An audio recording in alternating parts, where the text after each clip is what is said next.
I'm Justin with D23 team. Thank you all for being here to help us celebrate the Little Mermaid.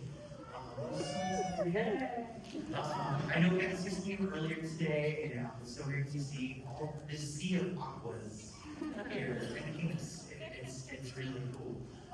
Is everybody enjoying your Gideon's cookie? Yeah, I made that one especially for tonight. It's stuffed with ube and coconut.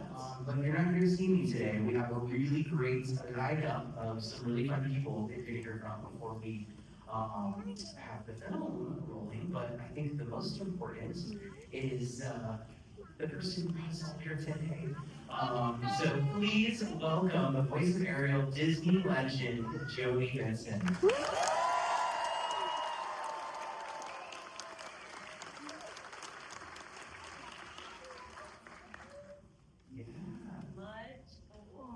It is so great to have you all here. Hello, my friends. I'm so excited. This is awesome. Are we sitting or standing? Okay, we're sitting. Awesome. Hey, this is great. I am so thrilled that everybody's here. I'm so bad at sitting in these chairs.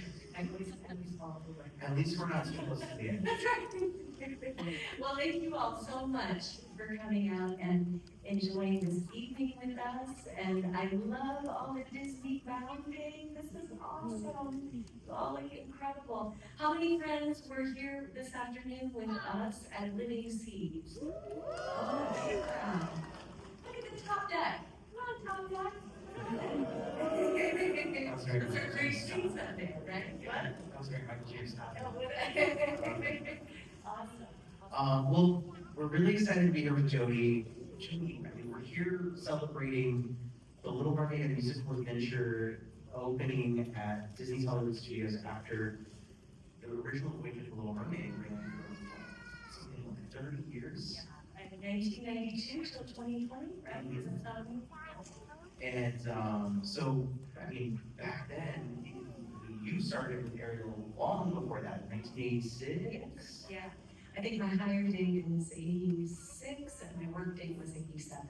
Oh wow. So tell us about the beginnings of Ariel. How did she come about? Well, a lot of you have heard the stories, but yeah, basically I was doing a Broadway musical called Smile with Howard Ashman and Martin Hamlish.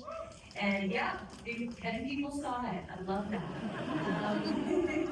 And I worked on that project for nearly 4 years. And I had a song that was written for my character that I created. And my song was Disneyland, so it was perfect.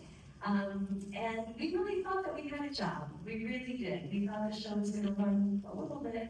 And lo and behold, Frank Rich, God rest his soul, the New York Times, gave us a horrible review. And it was tragic, and we were just broken hearted.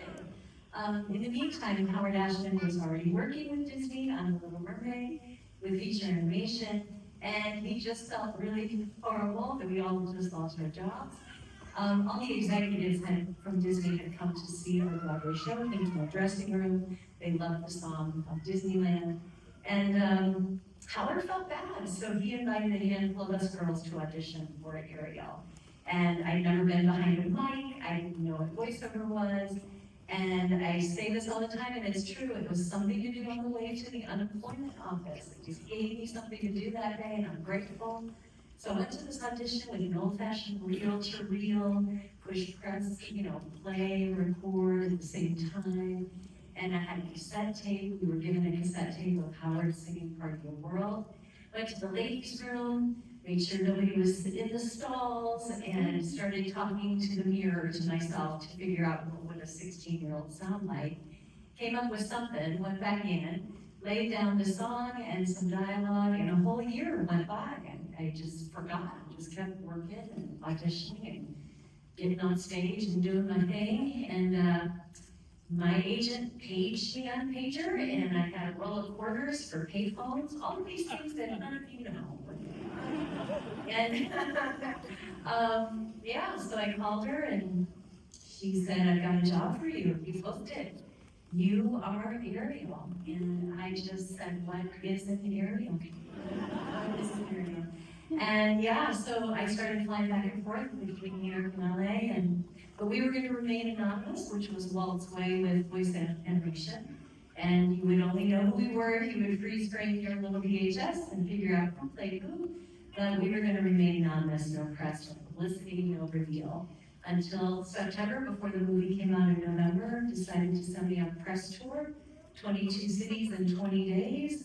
And I didn't understand why, and my life changed as soon as the movie came out. So I say all the time, I'm always blown away after almost 39 years that I sing the song almost every weekend, and I love singing it, never get tired of singing it. And the fact that all of you love my character, you love this film like I do, and it still just is really mind-blowing, you know, that all of you have that connection with her and with the film, and I don't take that lightly, and I don't take it for granted, and it's a huge blessing and a huge responsibility all at the same time, that I keep her going, keep her alive, and yeah, it's a blessing, it really is. How many of you are, well, yes, let's hear that. They've heard all these stories no more. They know the whole history better than I do. They know my resume better than I do. I know a lot of us grew up with the movie on VHS and other formats, but I see a lot of kids here. How many of you are bringing your kids to see it on the big screen for the first time? Nice. And how many of you are wearing Little Mermaid inspired outfits? Let's stand up if you can. We'd love to see them. Lots of. Yes. I got a picture.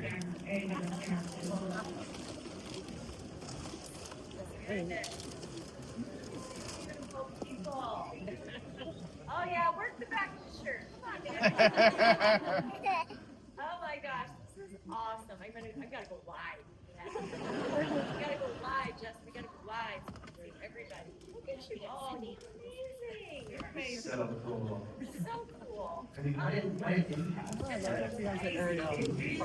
It's really, really crazy. It really is, and it's just, you know, a job that you would think you're going to go into the studio for 2.5 weeks over the course of 2.5 years and go right back to Broadway doing 8 shows a week, and never thought that I would ever talk about this or do anything having to do with Ariel, and continuing to be in the studio, doing our projects, singing the song almost every weekend. It's just mind-blowing. It really is. It's a huge gift, a real huge gift.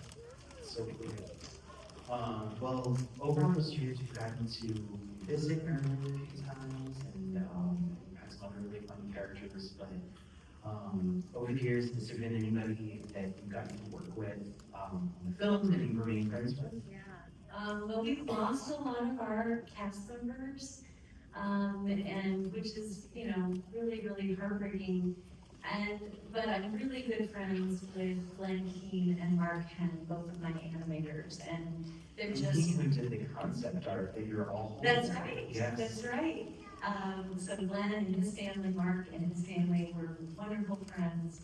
I'm so thankful for their friendship and their incredible talent, and just how they brought Ariel to life. And Glenn would say, you know, Ariel was just a tiny little thumbnail sketch on a page until I walked into the studio. I mean, he had told Disney he was never going to do a princess, never going to animate a princess.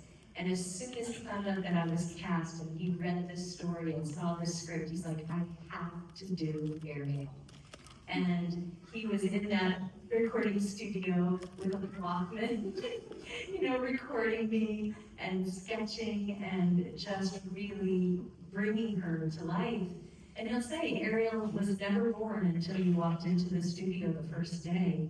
And the first time you got behind the light, he's like, I knew exactly what she was going to look like and how we were going to create her.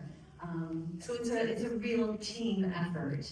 And it's a beautiful, beautiful process of animation. It was fun to learn while I was doing it because, of course, I didn't know what the heck I was doing and never done anything like that. So it was just a great learning experience for me. Wow. Well, we don't have a lot of time to dive into this today, so we're going to give you all some homework assignments. Two Don documentaries on Disney Plus. One is Waking Sleeping Beauty. Yes, you must see that. The other is Howard. Yes. I've never seen Waking Sleeping Beauties yet. Find that. It's really incredible just to kind of tell you the journey of our film and of Walt Disney Future Animation.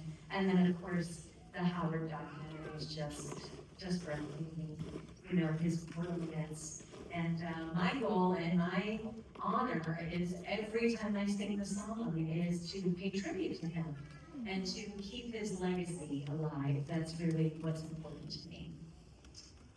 Well, I think you're doing that by spreading positivity in the world, and the legacy that you left behind with this movie and so many projects after.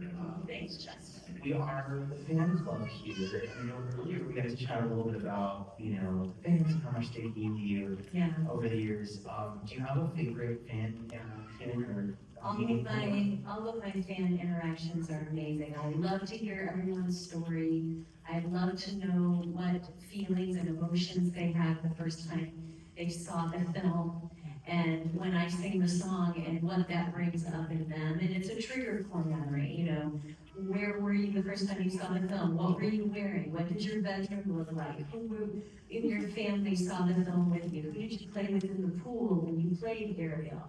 And all of these elements, but the stories just are mind-blowing, you know, how children have learned how to speak that were nonverbal. I'm a huge fan base on the spectrum of incredible individuals on the spectrum, and how they relate to Ariel, feeling that they need to be heard, their voice needs to be heard, they want to be seen, they want to be valued. I also have a huge following in the LGBTQIA+ community that I adore, and again, finding their voice, finding how they can, you know, be who they are authentically and vulnerable and real. And it's just amazing, you know, to me, how many people connect to my character and then indirectly connect to me. And so I get to be a little piece of your story, of your life story. And it's such a privilege. It really is a privilege for me. And not to be cheesy, but I get to be a little bit a part of your world and your journey. And again, I take it very seriously, and it really does matter to me. This isn't my job, you know. This is who I am. This is the essence of who I am. So when I'm representing my character, our film, and within the company, it has great value to me. So these wonderful, wonderful people in these communities that feel unseen, I just am privileged that I can let them be heard, let their voice be heard, and let them feel counted and valued.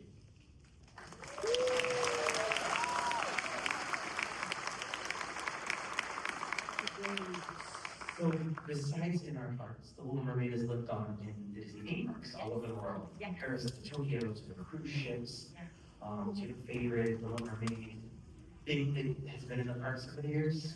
Well, as you mention it, I happen to bring some friends with me tonight. If that's okay, if I bring them on stage, would that be all right? Yes, I'm gonna let you take over from here. So, my friends, how many of you have seen, thank you, Justin. Are you going? Okay, fine, Justin. I didn't mean to kick you off the stage.